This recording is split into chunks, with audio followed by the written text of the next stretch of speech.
Ken Wapnick used to say, don't make a big deal about anything. So when you find yourself wrapped up in your grievances and your judgments, um, and focusing on the world, you just say, Jesus, I got scared and I dropped your hand. I became afraid of love. No big deal. It's the ego that wants us to make a big deal out of it. No matter what seems to happen, it's that simple. Jesus, I got scared and I dropped your hand. I became afraid of love. That's it. So as long as perception lasts, everyone is in their wrong mind and in fear. We all got afraid and dropped Jesus's hand in a collective way, but everyone's in fear in one way or another. So there may seem to be differences, but those differences only have meaning to an insane mind. Degrees and steps and levels have no meaning in truth. Like everything else in the nightmare, they represent the idea of separation. As Ken said, we're all in the same miserable boat, except there's no boat. So Jesus talks a lot about fear in his book, sometimes referring to it as terror. And here are some of the things he says. I pulled some quotes. Some of them are kind of lengthy, but you know, I'm just going to go ahead and I'm going to read through them all and cite them. So in chapter 2, the separation and the atonement, section 6, fear and conflict, he says, the correction of fear is your responsibility. When you ask for release from fear, you are implying that it is not.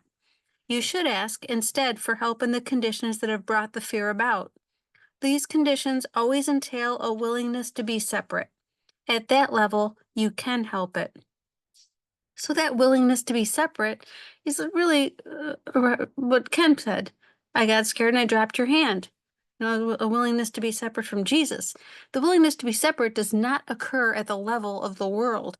Everything only occurs at the level of the mind. The world is the shadow, the reflection of what's going on in the mind.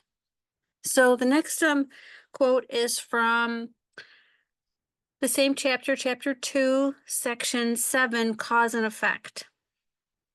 You may still complain about fear, but you nevertheless persist in making yourself fearful. I have already indicated that you cannot ask me to release you from fear. I know it does not exist, but you do not. And then he goes on later to say, both miracles and fear come from thoughts. By choosing the miracle, you have rejected fear, if only temporarily.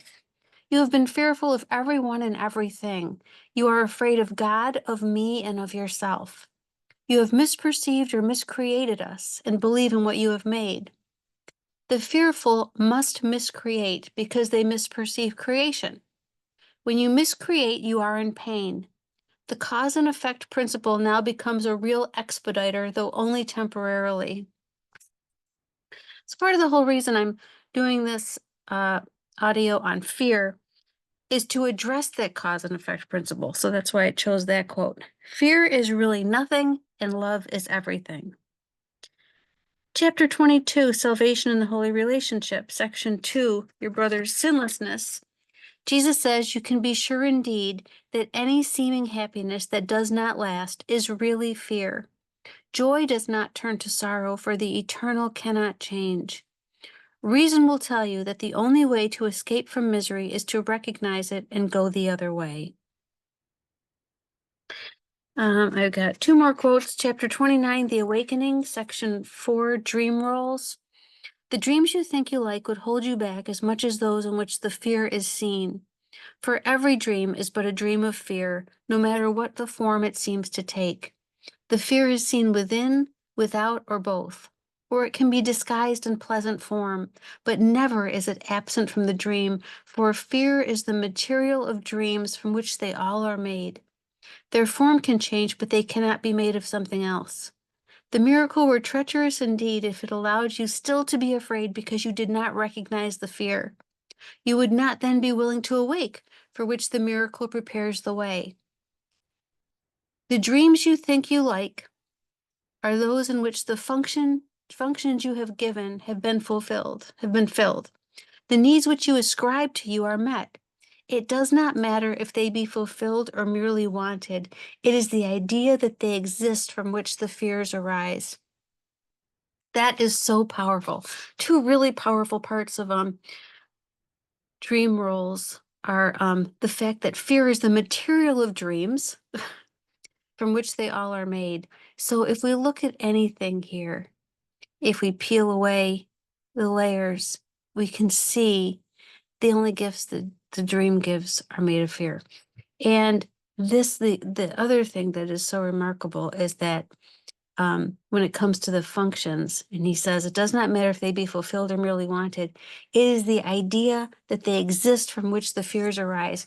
The idea of need of any kind would give rise to the fear. It's another really way of saying that the fear is a material of dreams.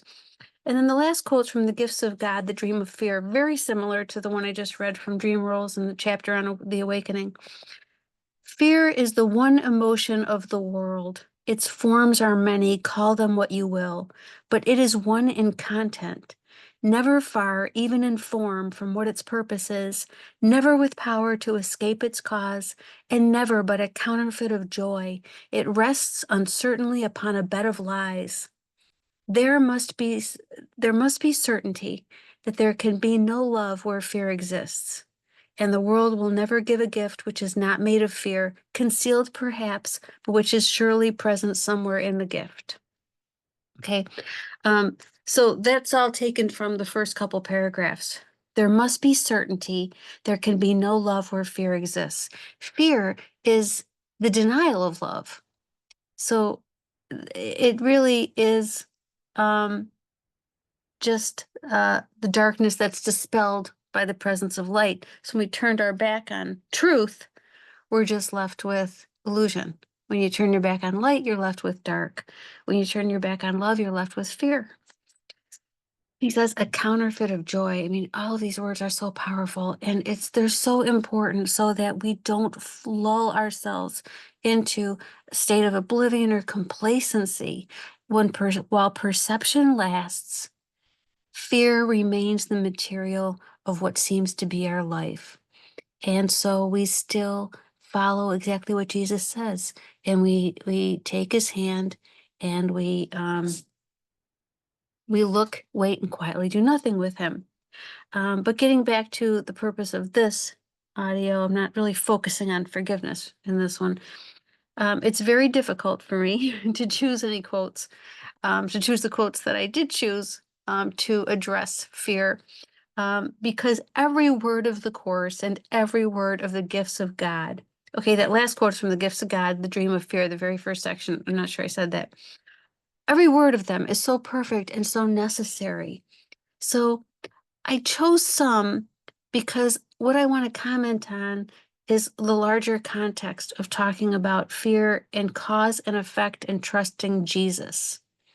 So I also always still like to discuss, in some level, the totality of truth in the experience of truth versus the totality of the denial of truth, which is the dream world of illusion, and how we can talk about compromise approaches and degrees and steps and those kinds of things, but they're all part of the dream and don't really have meaning and truth. So in terms of fear, Jesus talks about emptying the gap that does not exist of the toys of fear. And he says in chapter 30, that is the only rule for happy dreams. Once the gap is emptied, its unreality is plain. Dreams are for nothing. So how do we empty the gap of the toys of fear? The gap we think exists between the truth and illusion, where we write what the truth is, we decide. And emptying the gap allows the Holy Spirit and the truth to be revealed to us. The development of trust is the answer to that question. How do we empty the gap of the toys of fear? So the development of trust is so essential. And as he says in the course, trust would settle every problem now. That is always true. If we trust Jesus and what he's telling us, we will make the shift away from our fixed position, obsessed with what seems to be outside of us and our grievances and our judgments about it. Jesus is trying to get us to look away from what seems to be outside to what is inside. the outside being a projection of what's inside. So Ken would say, our dreams are the royal road to our unconscious, quoting Freud. And so we're led back in, and trusting Jesus is trusting what he tells us about cause and effect. The entire course is a course on cause and effect. Our beliefs about cause and effect dictate everything we experience. If we want to believe that something outside of ourselves can impact us, we will see evidence of that following perception's law. And perception's law is, I see it because I believe it, and I believe it because I want it to be true. If we believe something else, that nothing outside of me can impact me because there's nothing outside of me, then even though I may still see evidence, I can believe that the evidence that what is outside of me can impact me is smoke and mirrors. I can believe it's smoke and mirrors if I believe Jesus. Experience follows, following Jesus as he leads us back up the ladder. So no matter what it looks like, I am upset about work. I'm upset about my family. I'm upset about my friends. I'm upset about the way I look. I'm upset about the way I feel. I'm upset about everything and anything in what seems to make up my world.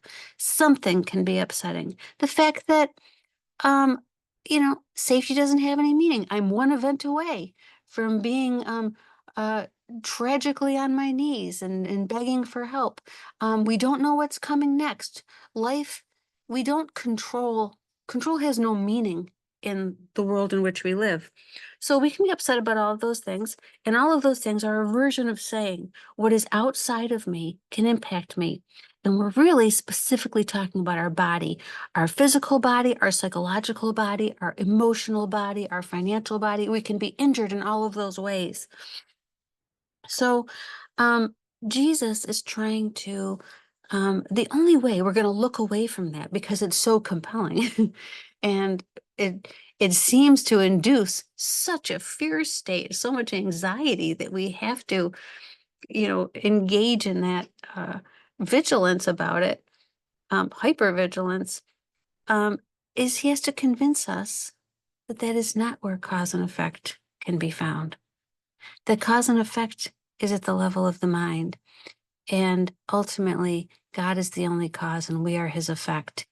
We did not decide what reality is. And we didn't change reality. We didn't change the truth by denying those things.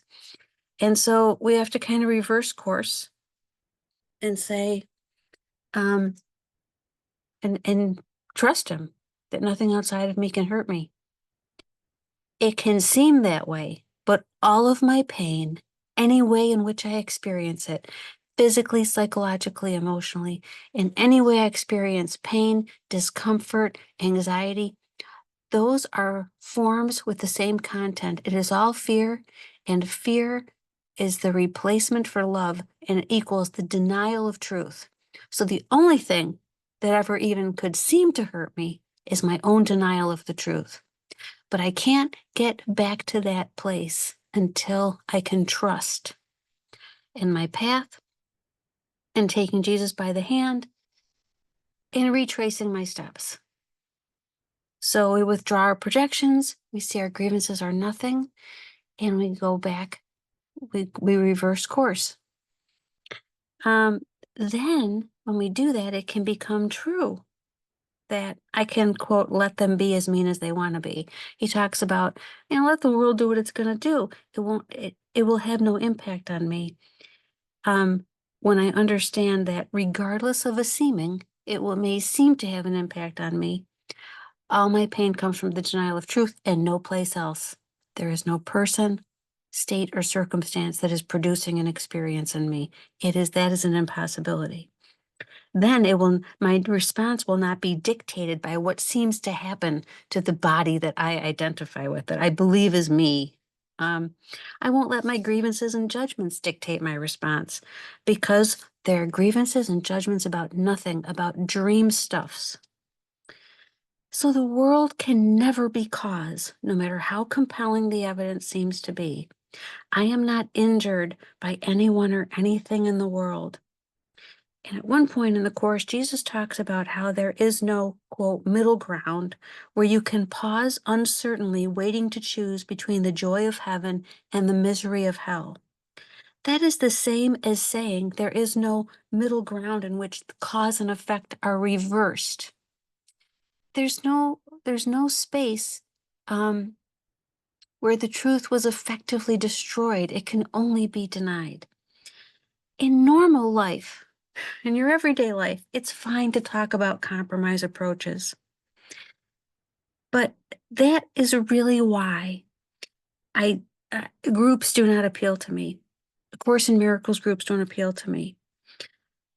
What appeals to me is a lecture series, a Ken Wapnick lecture series, a Jeffrey Siebert lecture series through the Foundation for A Course in Miracles. In groups, you're necessarily going to be engaging in a compromise approach with the Course's message. There is no other way. In a lecture series, you can focus on realizing and holding an awareness that ultimately, until you choose heaven, you are in hell and misery. And that is the fact. There is no middle ground. Until you choose heaven, you are in hell and misery. There's no middle ground where cause and effect are reversed. And what is hell but the idea that you are at the whim of forces beyond your control?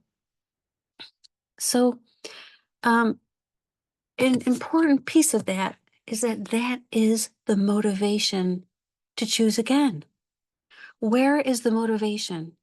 If you water down the message, if you allow some cause and effect to exist around you, or hold it in your mind, we're really talking about how you hold it in your mind, how you move about in the world, that is watering down not just the reflection of truth that A Course in Miracles is, but it's watering down the degree to which Jesus can help you and reach you, because it's an argument with him. We're arguing with him if we're going to argue on behalf of cause and effect existing outside of us. So I think that's all I want to say on fear right now. When we do get upset and we think something is hurting us, to just remember this: by this do I deny the presence of the Father and the Son. The denial of truth is the opposite of love. Fear, pain, guilt, however it's going to be experienced, it is the opposite of love, the opposite of truth, heaven, and God. And when we pick up Jesus' hand and we are willing to walk with him, look with him, quietly do nothing, not try to fix a dream that has no meaning in the mind of God and no reality.